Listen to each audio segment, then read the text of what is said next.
Yesterday, I read the first 10 pages on a book on demonology, which I did not end up purchasing from a local bookstore because I was going to purchase it unless I found something more interesting, and I found something more interesting, so I purchased that book instead.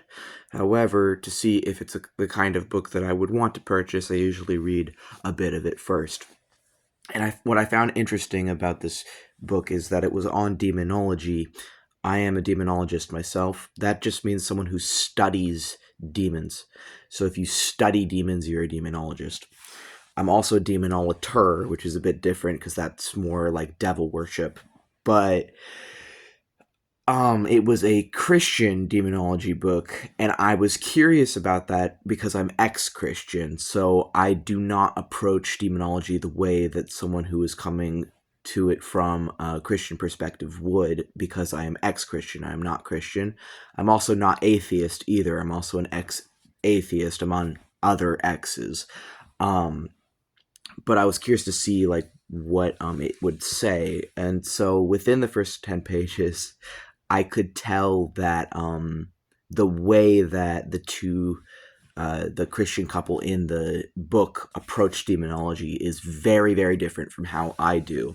And the reason I could tell this is because the first few encounters with demons that it talks about in the book, immediately when they felt the presence of these demons, they like pulled out their holy water and their crosses and were immediately sort of antagonizing, in my opinion, the demons, where they were immediately assuming that the demons were there to hurt them, or that these are bad spirits just because they're not human spirits, and they know they're not human spirits.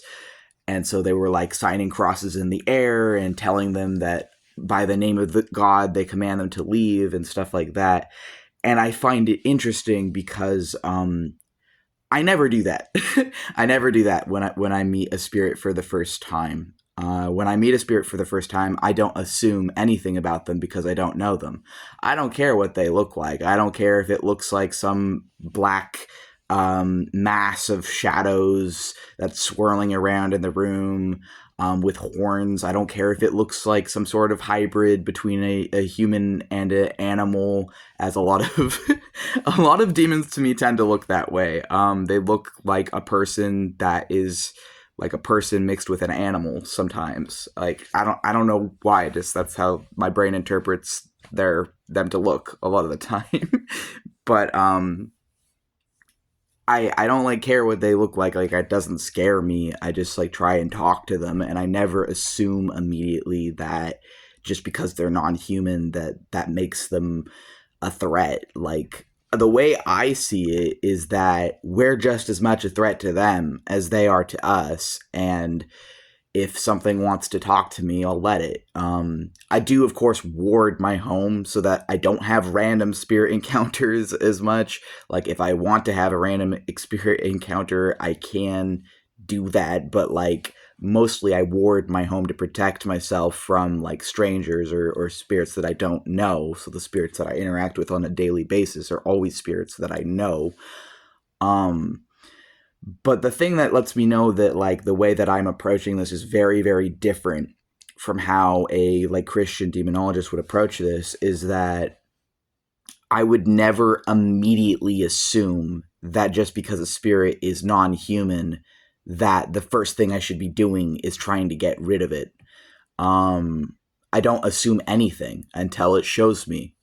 I wait for the spirit to like talk to me and like say what it needs or what's up.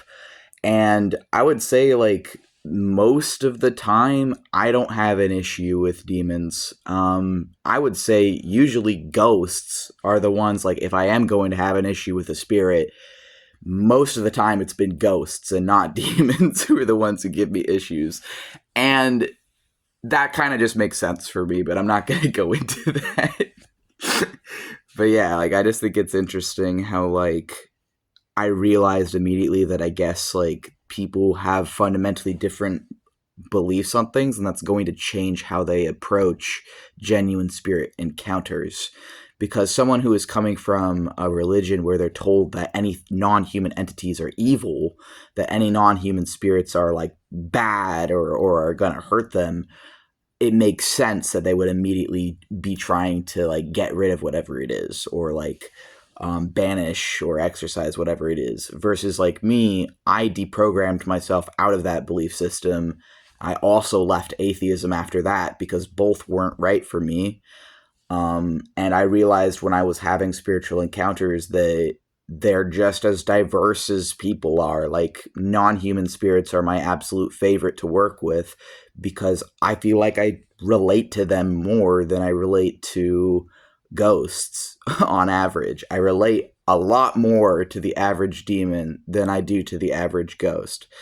And I think it's just because, well, I don't know why, but I do. It's just I work better with demons and jinn and fae and other non-human spirits than I tend to with ghosts, and I have nothing against ghosts because I could someday be one. But um, yeah.